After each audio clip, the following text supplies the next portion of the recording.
করছেন, মিডিয়াতে কাজ করার পরে আপনার কাছে কি মনে হচ্ছে যে মিডিয়ার লাইফ সেট আর সেট আমার কাছে মনে হয় এখন আর কক্সবাজার গেলে আইফোন পাওয়া যায় না, এই জন্য সবাই দেশের বাইরে যায়। এখন দুবাই, মালয়েশিয়া বা অন্যান্য কান্ট্রিতে যায়।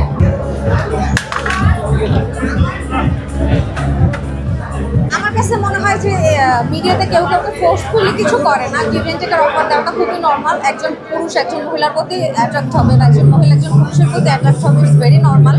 তো সেই ক্ষেত্রে কাজ করতে গিয়ে অনেক সময় নায়ক নায়িকার সাথে প্রেম হয়ে যেতে পারে, ডিরেক্টরের সাথে হচ্ছে আর্টিস্টের একটা ভালো সুসম্পর্ক হতে পারে, বা সেখান থেকে একটা মানে আছে না মিডিয়াতে তোটা হয় যে যার সাথে যার ভালো সম্পর্ক সে তাকে বেশি কাস্ট করছে, এই জিনিসটা তো ঘটে মানে হচ্ছে। সো সেখানে হচ্ছে এটা ডিপেন্ড করবে আমার উপরে, আমি যদি এটা অ্যাকসেপ্ট করি বা গিভ এন্ড টেকের অফারও দেয়, এটা যে তোমাকে এই কাজটা করতে হলে কম্প্রোমাইজ করতে হবে। অনেক সময় একটা ফটোশুটের জন্য বলে যে তোমাকে একটা ব্র্যান্ডের শ্যুট মানে শ্যুটের জন্য আমি কাজ করতে চাচ্ছি, বাট তোমাকে কম্প্রোমাইজ করতে হবে।